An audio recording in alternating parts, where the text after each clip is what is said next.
Hello, friends and enemies, heroes and villains. Welcome to Epic Realms. Our guest today has over 20 novels, including D&D Pathfinder Tales books. His recent works included the Axiom Space Opera trilogy, as well as Doors of Sleep and Prison of Sleep. Please welcome award-winning author Tim Pratt to Epic Realms. Welcome to the show. Hey, thanks so much for having me. I appreciate you being here. I can't wait to talk about some of your books, but I would also like to ask you first about your work with Locus. We were just Sure. talking about it a little bit before we got started.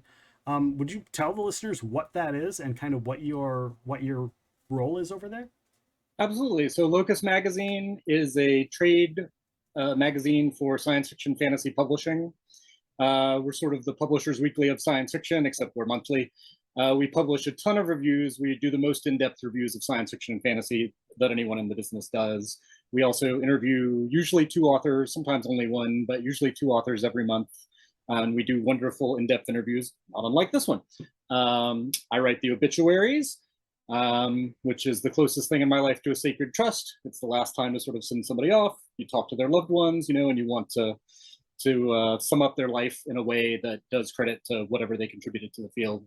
So that's a really meaningful part of my job. My job title is senior editor. It's been my job title for a while.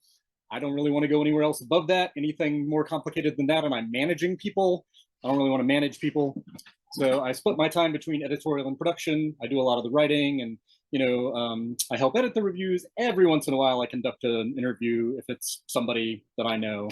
But I do some interview editing, and I do a lot of the layout, like the physical putting together of the magazine. Well, not that physical; it's desktop publishing. Yeah. And along with our design editor Francesca Myman, I do the digital fulfillment. Right. So it's kind of cool because I got to learn a lot of the practical aspects of the bookmaking art. And I've been doing graphic design production stuff since I got out of college. So that was actually probably why they hired me in the first place. They don't let you touch a typewriter. They don't let you touch a keyboard for a couple years Oh, after you're doing Locus, right? Like you have to learn how to write that way. But I've been there for 21 years now, and it's a huge part of my life. It's given me tons of opportunities. I've met so many people, and I just love working. It's a small team, and we're a nonprofit. We're just in it for the love of the field. yeah. Did you have to do any? Did you do any writing or authoring before getting in there, or was it kind of like they both progressed around at the same time? So I was an aspiring writer. So the way I got the job, truthfully, is I went to the Clarion Writers Workshop in 1999, and then in 2000 I moved to California, and in 2001 I moved up to Oakland, and I was looking for a job. I didn't have a job. I moved to be with my then girlfriend, now my wife, Heather Shaw. Moved up to stay with her in Oakland, and I saw that Lucas was hiring. So I applied, and it turned out that one of my Clarion instructors, Michaela Rosner, who was a good friend of mine, she's a wonderful writer, fabulous person, happened to be great friends with the founder of Lucas, Charles Brown. So he saw that I went to Clarion and called her up and asked, should I hire this kid? And she said, sure. And so I got up with the shortest interview of my life because the first thing Charles said to me was, well, if you want the job, you have it. Here's what the job is. And the job at the time for a new person, for an editorial assistant, was a lot of driving my boss around on his errands and cleaning out the gutters of the house, Oh stuff man. like that. Yeah. So, yeah. Um, and then I was, as I said, an aspiring writer. I'd gone to Clarion. I'd published some small press stories, stuff like that. I had written novels. I didn't have an agent yet. And I did. I met my agent. My boss introduced me to actually my agent's boss. Okay. Ginger Clark at the time was a junior agent at an agency, and introduced me to Ginger's boss. And she said, well, I'm not taking new clients, but my assistant is great, and she's taking clients. Okay. And Ginger and I really clicked. She's been my agent, going on 20 years now, too. That's awesome. So that job really did kind of open the gateway for everything. In terms of meeting people, making connections, you can hardly do better. When the time came for me to edit anthologies, right, stuff like that. Anytime I edited a zine, a little micro press zine, co-edited it for years. Having those connections, having met all those writers, having created some goodwill with them, knowing that I'm a person who's okay to talk to, that I'm trustworthy, that's all been super helpful. So you mentioned Clarion, and Yeah. can you explain how important that is in the world of writing and how much weight that holds for people in your field? I mean, I would say it's not necessary, but it can be super helpful. I know people who went and found it transformative, and it like changed their whole careers. I know people who went and decided this sucks, writing is not for me. And I know people who went and had, not great experiences for whatever reason, right? So it's a very personal thing. I think depends on where you are in your journey, depends on who else is in your class, who your instructors are, right? For me, it was great. I had wonderful instructors. I met people, dear friends, people I'm still close to. Jen Reese still publishes a lot. Tobias Buckel was a classmate of mine, and people who I still talk to. And I had great instructors: Kieran Joy Fowler, Tim Powers, Mikey Rosner, as I said. James Morrow was super supportive of my work early on, which was great. He was one of my instructors. Scott Edelman, who at the time was editing Science Fiction Age. Scott is a sweetheart. Mike Resnick was one of my instructors. Now I have to name everybody because if I leave somebody out, not like Judith Tarr. Judith was great. So for me, it was a fabulous experience. Some people think that Clarion teaches sort of a samey style, right? Like there's a worry that if you're in a workshop and you have 18 people telling you what's wrong with your story, that it pushes you to play it safe, right? And that maybe you're not going to push out as much. That may happen sometimes. It didn't happen in my year. We were really encouraged to experiment, and there were so many different, there are not two more different writers than Tim Powers and Kieran Fowler, right? Or Tim Powers and Mike Resnick, right? Like really different just approaches to every aspect of the craft and the business. Right. And so what I took away from Clarion is there's not a right way, there's not a wrong way, but here's a bunch of things you can try. So what I often say is that I would have gotten where I am eventually, even without Clarion, but Clarion knocked a couple years off the process, right? Yeah. Like in those 6 weeks, I learned a lot that allowed me to, that I would have gotten to probably through trial and error, but it let me skip a lot of the error. Yeah. Well, and I got you in that it got me my job. Yeah, right? Got you your job. Best day job I could ask for as a writer. My plan with my life was to work crappy jobs, right? Like work in offices or like retail, whatever, and then write on the side. Yeah. And then I sort of accidentally ended up getting this job in a field that I love. And also a job that's super supportive of my writing career, because my boss, Liza Tromby, took over the magazine after Charles died, Liza understands that writing is a huge part of my life, a big part of my career. So very flexible if I want to go to conventions, if I need to go to retreats, workshops, if I need to take time off because I'm up against a deadline and I didn't time manage well, they're always super supportive of that stuff. That's awesome. That is definitely awesome. Do you find yourself coming across this issue of, you have your job there, and then when you're writing, is it a shift of gears to do what you do there to when you go to write a novel? Or is it not shifting the gears because they are so similar? I had some concern, truthfully, when I started doing more writing for Locus, writing more news, that I would get burned out. That writing 10,000 words of news a month would sort of sap my energy for writing fiction. But I find that they're different sections of my brain. I hesitate to say I'm a journalist, that, we don't do a lot of investigative work, but, we make calls, we talk to people tell us about stuff, we do follow up, we report on conventions, stuff like that. It is journalism, even if I'm not a hard-hitting news person. But that part of my brain seems really separate from the let's make stuff up and imagine people who don't exist part of my brain. They silo pretty well. And Locus taught me great time discipline, taught me how to hit deadlines, right? We're a monthly magazine. We have stuff that happens every month. We have deadlines. If we don't get, right? So it really helped me. I was 24, 23 when I started at Locus. So it was really valuable for me to develop those skills, and they were very transferable to my fiction writing career. That's great. Do you find you learned a lot as far as your process goes? Do you sit down, maybe you were writing an outline one way and then you ended up not doing it that way and doing it another way? Did you change and develop because of that? So the thing I would say that has influenced that is that, as I mentioned, we interview a couple of different authors every month. Mm-hmm. And after 20 years, 24 authors a year, that's a lot of authors who I have read transcripts and talked to about what their processes are. Mm-hmm. And so occasionally somebody will suggest something that I think, oh, that's worth trying. Or, oh, that's an interesting resource. Or, oh, that's a book on writing or whatever that I wasn't aware of.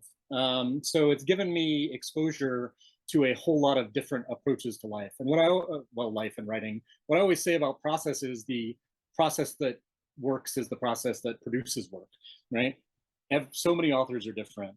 I have over the years refined my own process to something that is pretty stable, pretty predictable, pretty reliable, doesn't burn me out, gets the work done in time, that is enjoyable, right? So that it doesn't feel like a slog when I sit down and I have to work on my book, because I still want to feel that joy that comes from creation. And if you mess up your time management, if you get under the deadlines, if you're feeling really pushed and a lot of pressure and anxiety, it stops being fun. And I feel like that is noticeable to the reader, right? If it's a slog for me, I'm afraid that no matter how skillfully I might try to edit, some of that sense that it was a slog or that it was written in desperation or in haste is going to come across. So switching gears, because that is great. You're an award-winning author. You say that it's got on your website. What is it like? For instance, the Hugo Award, you won it for Impossible Dreams, right? What was it like for you to get that award? Like, did you get that and you're like, oh my God, or did you kind of know that that was in the works? How did that process happen? I did not know. I was up against Neil Gaiman in that category. There was no way I was going to win that Hugo. Come on. I almost didn't send a speech. I couldn't go. The convention that year was in Japan, and my wife was quite pregnant at the time and could not travel. And I also didn't want to be in Japan in case something happened. Right. Yeah. She was 7 months along or something, which was a little late for international travel. So I didn't go. And I sent a speech with my friend Paul Melko, who got to deliver the speech and carry the Hugo around after that night. What it did was allow me to relax a little bit. A lot of being a writer is dealing with imposter syndrome, because it's this really weird disconnect in your brain, right? You have to feel confident enough in your work that you believe thousands of people will want to read it. Yeah. But you also have to deal with the fact that you send it out and it gets rejected, or sometimes it gets published and nobody buys it, or sometimes it gets published and nobody comments on it. There's times you're like, even a bad review, just to know someone read it, right? Especially early in your career when you're first starting to publish in the magazines. So when I got, that award and I got some attention and validation, it just allows you to relax a little, like, okay, at least some of the time I'm doing this right? I'm hitting it. I can trust myself. I can trust the process. And I used to really be like, oh my God, will I be nominated for anything? Will I get an award? And I'm less like that now, partly because I have some of that validation. I feel okay about it.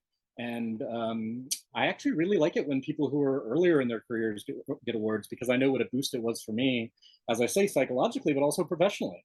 Yeah. Once you've gotten a Hugo for a short story, I've sold every short story I've written since then. I think they were all worth selling, but certainly I think some of them would have sat or would have taken a lot longer before they sold. People just give you a little bit more credit. You get a little bit more of a chance. I don't think any editors were publishing me because, oh, you won a Hugo. Lots of people won Hugos. But I think if you maybe start with a story that does not immediately catch fire, or if you're doing something weird, or you're doing something kind of experimental or strange, they give you a couple more pages to grab them, right? Because they have some faith in you, some trust. Yeah. And that happens for any established writer, whether they've gotten awards or not, right? The audience learns, okay, they give you some credit. So you get to take more chances. That's been great. But I love it when, whenever the Hugos come out, the time to nominate for Hugos comes out when I'm on social media. I'm recommending writers and books who are newer, or people who haven't won awards, either people who have not been in the field long or who I feel have been overlooked, because I want them to have that same boost. I want them to get that. That's awesome. And that shows the kind of character that you as a person have. And that's, I'm wonderful, yes. Yes. Well, it's easy to say, no, don't give me, I haven't been nominated for a Hugo since that one I won, but it is fine with me. Yeah. It's easy to say, oh, awards don't matter. I never want to say that, right? Times I've said that, people will say, it's easy for you to say, you got yours, right? Yeah. So I will say they can matter. They can make a big difference. Give them to the people who don't have them yet. Right, for sure. You have a long list of books, and they vary by genre. You've got science fiction, fantasy, urban fantasy. Is there a big a shift for you from switching from topic to topic, or is it just like it's all writing? So I grew up reading science fiction, fantasy, and horror pretty widely. Mostly the influence of my family. My mom and dad were big horror fans. My great grandmother was a science fiction, a Heinlein, Clark, Asimov science fiction fan. And I myself really liked fantasy and liked urban fantasy.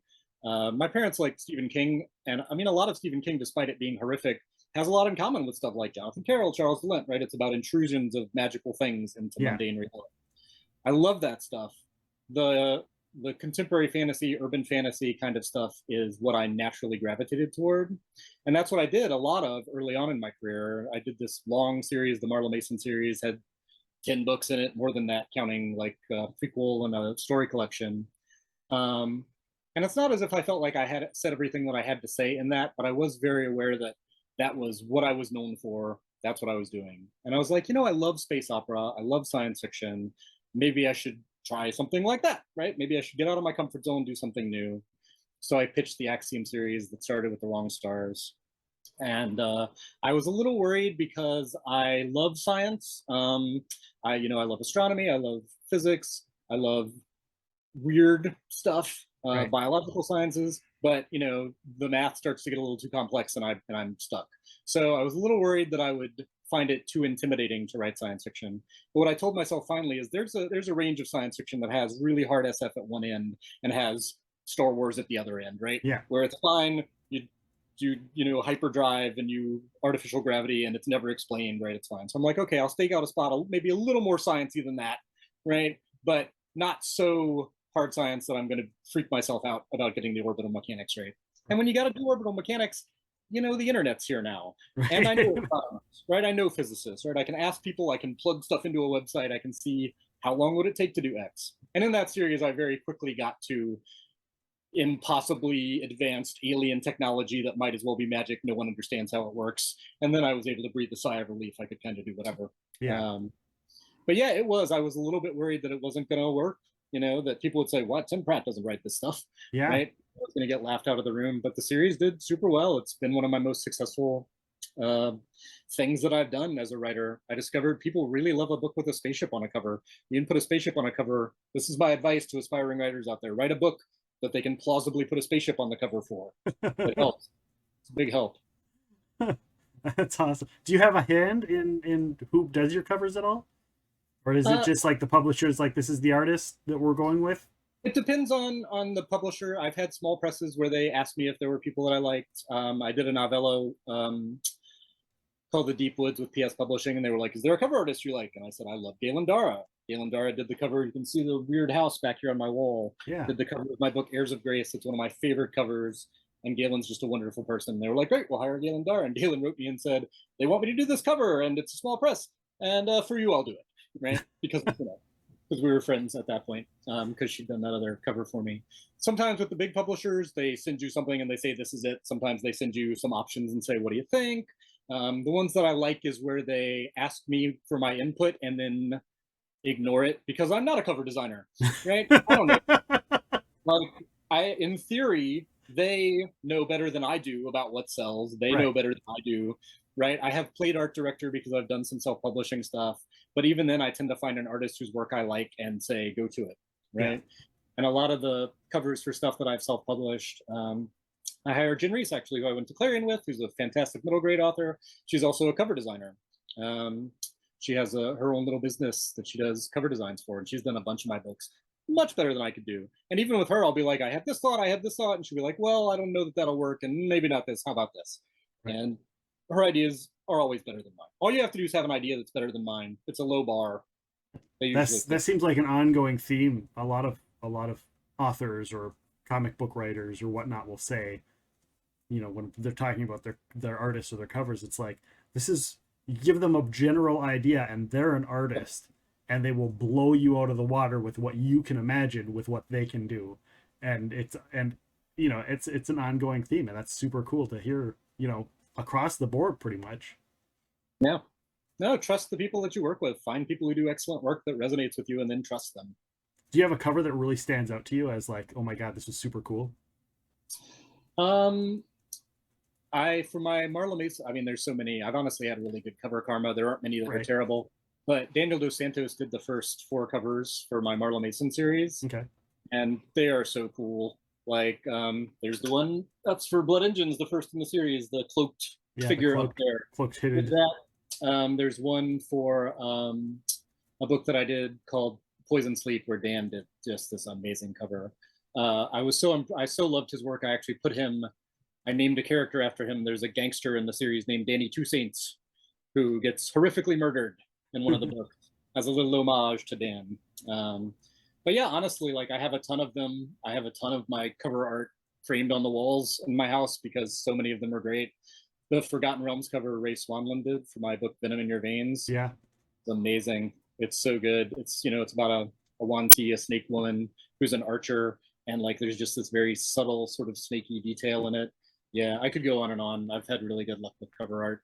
Well, there are so many people with that book in particular that have gone on and basically in role playing have made characters like that, Yanti archers. Like that's a thing that people follow to this day, whether they're making good guys or bad guys, and that's it's to know that you've had an effect on the gaming industry because of a story you've written.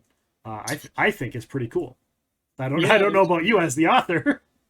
yeah, there was for Pathfinder Tales, I did one that involved the Technic League, which is, these horrible, awful technomancers, and I created this woman, this leader of the Technic League, who they like so much that they put her in, the in source material, right? They put her in a adventure module, whatever they call them in Yeah, Pathfinder. yeah. But they put her in one, and so that was super cool.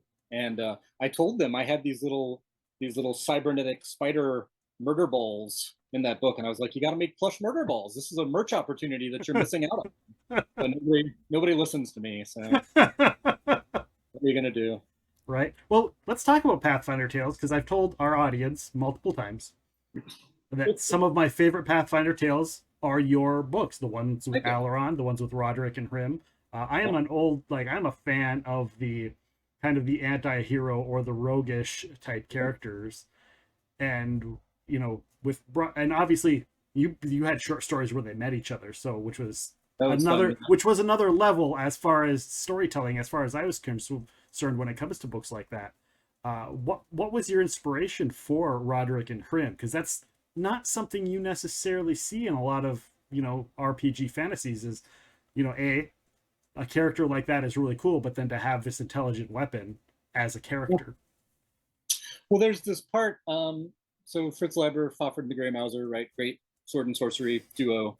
There's a part where they are described as like two halves of a sundered whole, right? Like they're both deeply messed up people, but together they form a whole functioning person. And I've always loved that dynamic.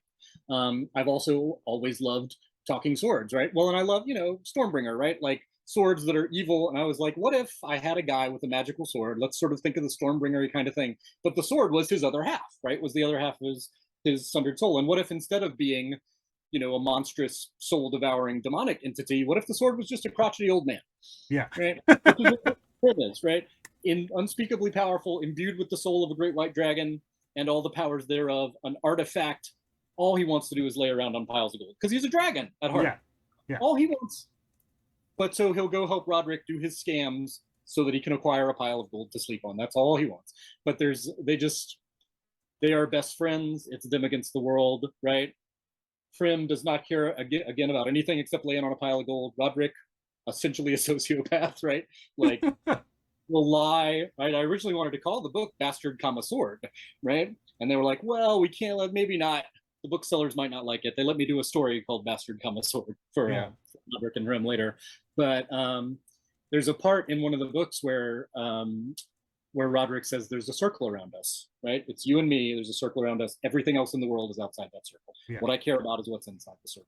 And it's a moment of sort of sentimentality and humanity that you don't normally see a lot of from Roderick because he is kind of a classic wisecracking, it's all on the surface sort of road, right? Yeah. If you ever introspected for more than 5 minutes, the abyss, the chasm of ice you would see in there would be too terrifying to contemplate. So he just breezes along. But that connection that these two broken people who cannot connect to other people find in each other, just this kindred spirit, right? I just love that. And I'm so thrilled I got to do 3 books. The truth is I wrote 4 books. The 4th book, they canceled the line. It's sitting on a shelf somewhere. That's you aren't the only one. Yeah. Oh no, I know. Yeah, not at all. Yeah, I did a novella for Starfinder. So I was talking to the guy who runs the fiction line over there now, and I was like, it would be great if those could ever come out. He's like, I know. It's just one of those things. Agree. When you're coming up with those characters, because Alaron is a completely different animal. Because he's very calculating and smart and almost separate. Like he doesn't necessarily understand emotions as much because he's so calculating and understanding and so hyper focused. how was that going from one character to the other and having them kind of in the same world? Was there a comparison for you when you were putting together these characters? Yeah, well, Alaron's fun because he is ambition without empathy, really. And this kind of makes him vulnerable to manipulation and stuff because he tries to be really logical. Nobody's purely logical. He tries to be really logical, and he sort of assumes that other people are also acting out of logic, right? But people act out of all kinds of impulses, right? So this gets him in trouble. This causes issues for him. He's just, a character who is an endless seeker after knowledge, regardless of consequences, is a fun character to write because they're going to run into danger, right? You don't want to write an idiot plot where it only makes sense because your character is stupid. Alaron's not stupid, but he's so focused on the stuff he wants to do that he does stupid things. Yeah. So it was a way I could have stuff happen without feeling like I was not playing fair with the characters. Yeah. And the key for me, again, that series is also about the relationship. It's Alaron and Skyver, right? He gets joined up with this guy who's a killer, who's a criminal, who's sort of not a crime boss, but a crime boss's lieutenant. But he has his own way that he wants to do things. He has his own desires and ambitions too. And he sees Alaron as sort of a tool to get him the things that he wants, but he also kind of sees him as like a weird pet, right? Or like a really valuable piece of livestock that you have to keep from wandering into the road, right? And they develop a real friendship and they start to count on each other, but that dynamic between them was what made those books super fun for me to write. Do you have a process when you're coming up with these other characters, whether it's Scaver or whether it's the some of the characters? I can't remember the ones in the other book. I can, but I don't remember their names. Is there a process you have for coming up with these characters to make them kind of their own thing? Because you could take any one of those characters and go, I want to read a book about that character. Well, yeah, I try to think of who's going to be bleach and who's going to be ammonia so I can mix them together and it'll make clouds of poison gas, right? Like you want to create characters who are going to spark and react strongly to each other, right? Yeah. I did that crossover story with Alaron and Roderick. Of course they would hate each other, right? Roderick would take advantage of Alaron, and he cares nothing about anything that Roderick cares about. He doesn't care about money. He doesn't care about material comfort. None of this is of interest to him. So the fact that they briefly had the same sort of goal and had to work together, I knew it would just be so fun to pit them against each other. Yeah. With Liar's Blade, the first one with Roderick and him, James Sutter, who we were talking about earlier, he was my editor on those books. Great guy, great writer, great editor. He said, I want you to do you think you can do a sort of classic quest-based narrative where like you have an adventuring party and they're going on a quest to like find something, accomplish something? And I thought about it and I said, I can do it as long as everybody in the adventuring party has their own secret agenda and is planning on betraying each other at the first opportunity. And James said, that's great, go for it. So then I thought about what kind of characters would work with that. So I got, a demon cultist priest, I got an aberrant sorcerer, I got Roderick and Hrim, right? I put them together. Same sort of thing later. And I think my favorite of the series is Liar's Bargain, which is my Suicide Squad book. Yeah. Explicitly, it's Task Force X, right? Like, there's a character named Bannerman, who is my flag character, right? There's a character named, I forget what her name is, Bulwark or something. I have my Amanda Waller character, right? And again, I got what kind of team can I put together who's going to be nitpicking at each other, pushing each other's buttons, bothering the crap out of each other. It just makes the writing more lively. It makes the scene sort of write themselves, right? You give these characters a problem to solve. They all have their own idea about the best way to solve it. And you just get so much drama and humor and action from that. Yeah, for sure. That's awesome. You have all kinds of, I could sit here and talk about the Pathfinder Tales books all night, but you have some amazing other books, including another book that's, and I got to ask you, and it's a series, and you just had a new one come out called Twilight Imperium. Yeah. Is the game come first, or did the book come first? Tell us about the connection between those two, because I see it's got the same logo, so I'm assuming they're related. They are. So I had this space opera trilogy, the Axiom trilogy, started with The Wrong Stars. My editor on that was this guy, Mark Gascoigne. I've known Mark for ages. He published me in an anthology, like, I don't even know, 2005 or something, a long time ago. And so I did this space opera series for Mark for Angry Robot. He left Angry Robot, he moved over to Aconite, which publishes gaming-related books, right? So they do Twilight Imperium, notably. They do Arkham Horror books, right? Stuff like that. When they asked Mark about doing a Twilight Imperium series, what Mark told me is he jotted down T Imp and then looked at it and said, "Oh, Tim P. Well, sure, I'll call Tim Pratt." Well, because I'd done space opera for him already. He knew I could write space opera. So he called me up and said, "Do you want to do Twilight Imperium?" I had not played Twilight Imperium. I was aware of it because I play enough games. I know enough gamers. I was like, how do you write a Twilight Imperium novel? It's about the movement of like fleets. It's about the movement of empires. It's this huge top-down political economy kind of, and like that's not what I write. I write grungy stuff about people who are confused in a broken spaceship, right? Like I can't do that. And Mark said, no, that's what they want. What they want is small scale science fiction about individuals who are in this vast world against these galactic machinations. And maybe they don't even understand the part that they're playing, right? And they only know the little bit that they can see. Yeah. They want to do little stories that imply this big universe, and they want to jump around and show a lot of parts of it. Can you come up with stories that do that? And I was like, sure. And so I thought about it, and then I wrote up 3 different pitches. One was a sort of series of heists and chases. One was sort of a spy thriller thing with lots of possibilities of moles, right? And secret identities and intrigue. And one of them was a space princess story, right? I have a secret destiny, right? But doing a lot of weird stuff with that. And I sent in these pitches. I was like, let me know if you like any of them. And they said, we like all of them. Let's do all 3 of them. So Fractured Void, and then the Veiled Master, Fractured Void, Necropolis Empire, and then the Veiled Masters. So I said, oh, great. Okay, I'll write all 3. And then I said, do you want them to be connected at all? Because they weren't in the pitches, right? They were each, because I thought I was just pitching one book. And they said, we think it would be cool if there was like some connections where like a main character in one pops up as a background character in another one, right? Or if like you mention somebody and then they're important in another book, like do that sort of thing. And I said, sure. And what we settled on is there's one character who has a pretty significant role in all 3 books. She's Barony of Letnev, soldier, officer, administrator. Her name is Severin. She starts out as like head of security on a space station. Through various misadventures, ends up having to be like a field operative going out. And she's one of those people who can turn every disaster into an opportunity by stabbing the right person in the back. So she kind of rises in throughout the 3 books. But she's the only one. There are others, like there's some characters from book 1 who reappear in book 3, which has a huge cast, because that was really the one where I'm like popping around. It's the most widescreen of them. I have a bunch of little scenes from different people, different factions all over the galaxy. So that was super fun. And it was really neat to do a series like that.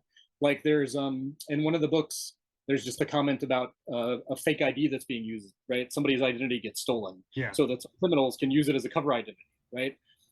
Then in another book, I have that poor jerk whose identity got stolen, whose life has been ruined, right?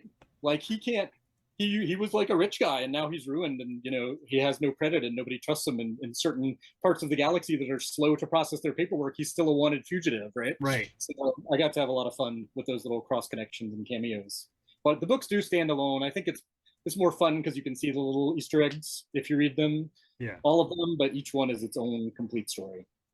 And I think Veiled Masters just came out, and I think it's just released in the UK on the 1st of September, right? Yeah, they had a thing where like the ebook would come out and then the paperback would come out and the paperback would come out elsewhere. It was supply chain stuff largely. Like so many book releases have been bumped around and have been super weird in the past couple years because of the supply chain stuff. Yeah. But it's out there. It's out. Yeah. Do you have those on audiobooks? Do you listen to audiobooks? I do listen to audiobooks. I don't listen to my own audiobooks. The sound of my own words being read back to me fills me with a deep and instinctual, visceral horror. So I listen enough to be like, oh, this is a good narrator. And sometimes they'll send me samples depending on the publisher and be like, do you like this narrator, this narrator? Sometimes the narrator will write me and say, how do I pronounce all these weird words you made up or borrowed from other languages? Yeah. And I'll communicate with them. So I have various degrees of involvement. But the audiobooks are cool, and it's a whole different segment of the audience. It's people who wouldn't necessarily pick it up in a different format. Right. Certainly, I know for me, I often have a book going in audio and a book going on my phone and a book that I'm reading in print. I have multiple channels feeding into my brain. You had mentioned that sometimes the reader will message you for, things like that. Was it always like that for you, or is that like a newer process is to talk to them?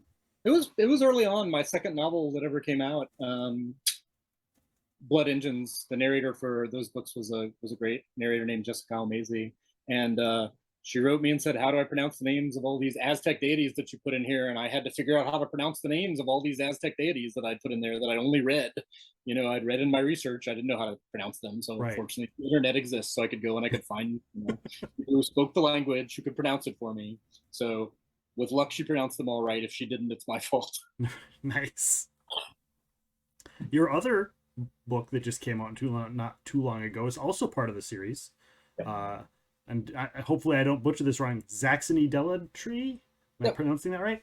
Nailed it. Yeah. Well done. Tell us a little bit about that series, because that also, and again, all these books are just a little different, not necessarily always the same context or subject matter.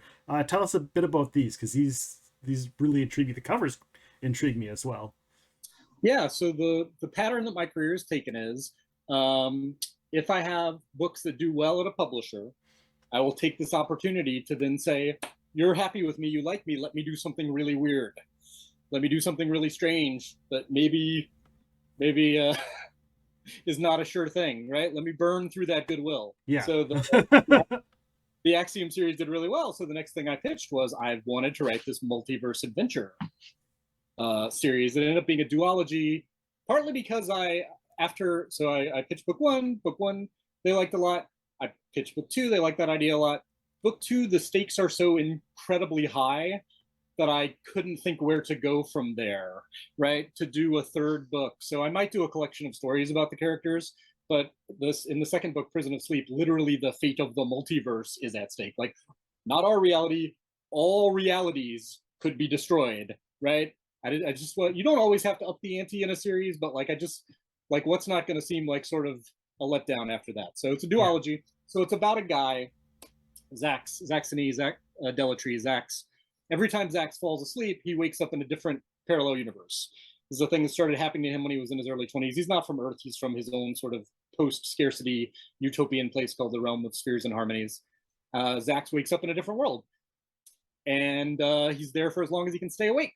And sometimes he wakes up in uninhabited places. Sometimes he wakes up in places full of monsters. Sometimes he wakes up in techno-utopian paradises. Sometimes he wakes up in places where everyone has to work in the cobalt mines for the robot overseers. Like, it's a different world every time. He can take people with him. So if someone falls asleep in his arms, they travel with him, right? If they're both asleep. So he can take people out of horrible situations, so he can have companions, so he's not necessarily horrendously lonely. But if he gets hit on the head and knocked out, he travels without them. He can't go back. He can never go back. It's only forward, right? Man. So I wanted to take a character who, like, he's starting over at the bottom of the hierarchy of needs every day, right? Like, he's got his little knapsack that he stuffs food in when he can, but he doesn't speak the language. He doesn't have money. Eventually, in the series, he finds a world that's technologically advanced where he meets a guy who shoves a linguistic virus into his brain so he can learn spoken languages. He can't learn to read, but he can get spoken languages, and that's a huge thing. Like, that allows him to survive, and when he otherwise wouldn't be able to survive. Yeah. But for me, I love multiverse books. I love parallel universe books, and it's not a diss on them. It's the nature of the thing. But often a parallel universe book, you see like one or two other worlds, one or two other realities. Yeah. And it makes sense. You want to spend some time, you want to play with the differences. But what I wanted was just a ton of different realities, right? I wanted a new world every 5 pages. I wanted to just have it be this flurry of imagination. There's a part at the end of The Talisman by Peter Straub and Stephen King where the main character is in this horrible house, at the end of the world. And he starts to sort of shuffle through various versions of it, alternate realities of it. And it's one of my favorite parts in any book. It's like every time, it's a snapshot, every moment, right? The nature of the reality is changing. And I was like, I want to write a whole book that's like that. Why can't I do that? And I did. And some people say, God, I wish I could spend more time in some of those worlds. And I get that impulse. But for me, this was about, like, let's just have a new world every couple pages. Let's have a new spectacle. Let's throw something new at this character. Some of the most fun I've ever had writing, honestly. That's awesome. Mm-hmm. And that explains the titles obviously are Prison of Sleep. Like, well, yeah. Kind of, yeah, makes sense. Do you ever think, you said you'll do some short stories and stuff, do you think that would be like an anthology booklet? Or do you think it'll just be short stories and that'll just be it? Well, so I do a Patreon every month. I publish a new short story. I've been doing this for a long time, since 2015. Have not missed a month. There have been some close calls, but I have not missed a month. And I actually started writing about Zax for my Patreon. I did a story called Orchard of Worlds, and I did a couple of other ones with Zax when I was like, I sometimes use the Patreon as a test kitchen, right? Yeah. Like, I have this idea for a character or sort of a speculative thing. I wonder if it'll work, right? And so I'll try it in the story, see if I click with the characters, see if I like the voice, and if I do, then I keep going. And I ended up using some of the material from those stories in Doors of Sleep. I had to change it a lot to make the novel work, so they're sort of not, they don't really fit in the continuity. They're outside canon or whatever. Right. But bits of their DNA survived into the series. So if I did stories, I might do them for the Patreon, and then I might collect a bunch of them into a book. And when I do collections like that, I usually throw in an original story or two as a treat, right? Give people a reason to actually pick up the book. Yeah. Yeah, definitely. And that's your Patreon is patreon.com/Tim Pratt if people want to. That's it. People listening want to go and check that out. All kinds of cool stuff over there. You've got quite a variety of tiers over there too for things that people can. Yeah, the main ones that most people do, like, you give me $1, you can read all the stories, and it's like 80 stories at this point. You get a new story every month. If you give me $5 or more every month, I do something weird. Sometimes it's trunk stories, sometimes it's outtakes. I put whole novels, like juvenilia novels that I wrote when I was 20 that I didn't publish. They're in there. You can read those. Audio stuff, readings, a short film I made with my kid for a school project. Like, there's all kinds of weird stuff. And then there's higher levels that are, like we do a chapbook every year. My wife and I, we missed one in the pandemic year, but we do like a holiday chapbook and we send it out. We don't send out Christmas cards. We send out this little chapbook to people. So we'll send that to you. My very highest, which I only have one person who does, is if I get it, you get it. They get every book. They get every collection, every magazine, anything that I produce that I get a spare copy of, I just mail it to them. So nice. That's pretty fun. Yeah, that is awesome. Next year you've got Conquest of Nye Space. Yeah. Tell us about it. Tell us about this. And Super do you know excited. when? Do you know when next year? Is it like next year, like January, or is it like when? It's not even turned in until the spring. Okay. I'm still writing it. Okay. Well, tell us what you can tell us. I think it'll be out next fall. I think that's what they were planning to do. Schedules that far out, a year out, they can slip around. It's hard to tell. Mm-hmm. I think it's probably out late next year. Last I heard, anyway. So I wrote a story called Champion of Nightspace, which I did for my Patreon, and then it was published on Uncanny Magazine. Published it as a reprint. Uncanny's great. They've been great supporters of my work, and they're also just a great magazine. But a lot of readers loved it, and I loved it. I loved the world. And then I did, for Escape Pod, they did an anniversary anthology, and they asked me for a story because I've published a bunch of stuff in Escape Pod over the years. And I was like, I'll write another Nightspace story. So I wrote one called The Princess of Nightspace. And I published those. And I thought when I wrote them, it's another one of those things where I'm like, the main characters of these two stories would hate each other, right? Their goals are like just philosophically so diametrically opposed. It would be really fun to slam them against each other in a novel. I just kept thinking about it, and the time came to pitch another book to my publisher after Prisoner of Sleep was accepted, and I was like, if I could, like, just no thoughts about like what's commercial or what's a good idea for my career, like what would be the most fun, like if I could do anything, what would I do? And I was talking it over with my friend Sarah Day, who I also collaborate on short stories with. I was talking to her about it, and I was like, I love these Nightspace books. I think it would be so fun in Gonzo because it's space opera. It's multiverse stuff, it's weird, messed up character dynamics. It's everything, right? It's chocolate and peanut butter and Irish whiskey. It's just all mixed together, right? So Nightspace is a multiverse. It's not as sprawling as the one in Doors of Sleep. They sort of envision it as a ream of paper, right? So each sheet of paper is a different world. Some people have technology that allows them to access it. The ones that are most adjacent to you are pretty similar to your world, right? They might be a little more technologically advanced. They might be a little bit less. The farther out you go, the more bizarre and outre they get. And after a few hundred worlds in either direction, kind of up or down this pile, they eventually get so weird you can't get to them anymore. Or the people who go there never come back, right? Either they're just inimical to your form of life, or there's something so awful there that it's going to get you.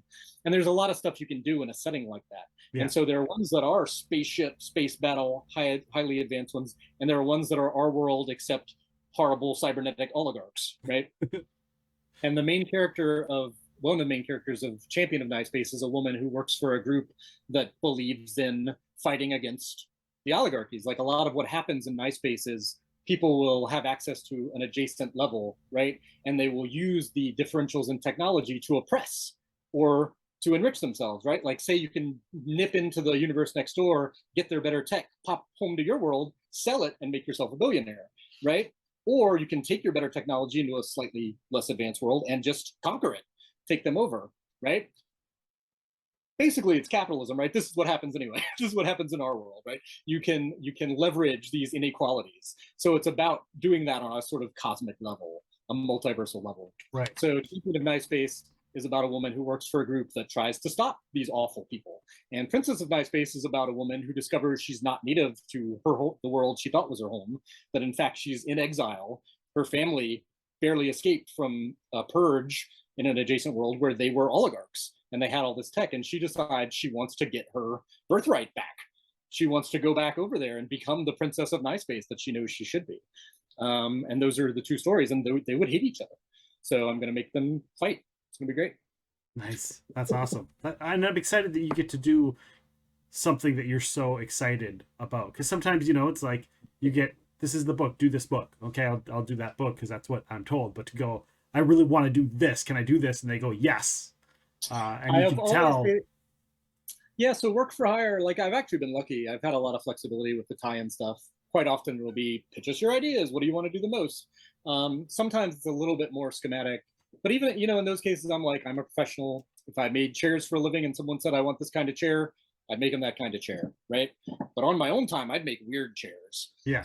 So I always alternated. I would do, if I did a work for hire book, I always did a passion project too. Even if it was with a small press, it was self-published. It was always important to me to keep my weirdness going. Yeah. All right. You're going to be doing an event in November. I believe it's November 3rd is the World Fantasy Convention. I will be wandering around World Fantasy. It's in New Orleans this year. I don't know if I'm doing any programming or doing a reading or anything yet. Possibly not. World Fantasy has a high percentage of really awesome people at it. So right. I have been at them and done events, and I've been at them and not done programming. But I'll be in the bar. I'll be around. Well, it's great when you get to go to something that you are a fan of, whether you're interacting there as a official guest or whether you're just going as a person. Oh, it's a great con. I do have something sooner coming up. On Saturday. Saturday, I'm doing an event. It's a wonderful reading series called Writers with Drinks in San Francisco that Charlie Jane Anders, fabulous author and great person, Charlie Jane Anders has been running for over 20 years. I read there back in 2001. And this is the last one. It's going on hiatus. Charlie's been running it for decades and has taken a break. And it's going to be at the Makeout Room, I think, in San Francisco. Probably people should look on the website and make sure. But it's a lineup of, I think it's 4 different readers. And Charlie always curates just wildly different readers. It's not just science fiction people, right? Yeah. There will be comedians, erotica writers, nonfiction writers, memoirists, mystery writers, like all kinds of different writers read at Writers with Drinks. It's always a great show. It's a great crowd. Super excited to be back. I haven't read there since I think 2006. So to get to come back for the last one, at least for the foreseeable future, super cool. Do you do anything on your Patreon or on your website where people can get autographed books or anything like that? Or do you do signings, stuff like that? That's a great idea. No. I sign stock when I go to bookstores. Occasionally I'll do a little sale and sell contributor copies and sign them, but that's a good idea. I should think about that. Okay. Cool. You are on Twitter at Tim Pratt, very active there. You also have an Instagram where you post some fun stuff, and you are at tim.pratt on Instagram. Again, your Patreon is patreon.com/Tim Pratt. And your website, timpratt.org. Did I get it all right? That's it. Yes. I'm an org. I love it. Nailed it. Friends and enemies, viewers, listeners, all alike, September 19th, we are going to be joined by actor, narrator, voice actor, Victor Bavines, going to be joining us. He's not only the voice of Aileron in Tim Pratt's series, but he's also the voice of R.A. Salvatore's Dris Do'Urden. He's also been seen in Star Trek, Law & Order, Guiding Light. He'll be with us September 19th live And if you listen to the podcast, that'll be on September 20th. October 3rd, legendary game designer and owner of Steve Jackson Games, Steve Jackson is going to be joining us. We're going to talk about game design, new products, as well as old favorites such as Munchkin and GURPS. That's going to be live October 3rd. The podcast will be October 4th. Also down the road, we're going to be having hip-hop singer Ner D is going to be joining us. Game designer Sig from the brand new Evil Genius Games will be joining us. And of course, Dave Schrader from Discovery's Holzer Files and Ghosts of Devil's Perch is going to be joining us down the road. So be sure to rate and review. Listen to all of our past episodes. And for Tim Pratt, I am Nick, and thank you for listening to Epic Realms.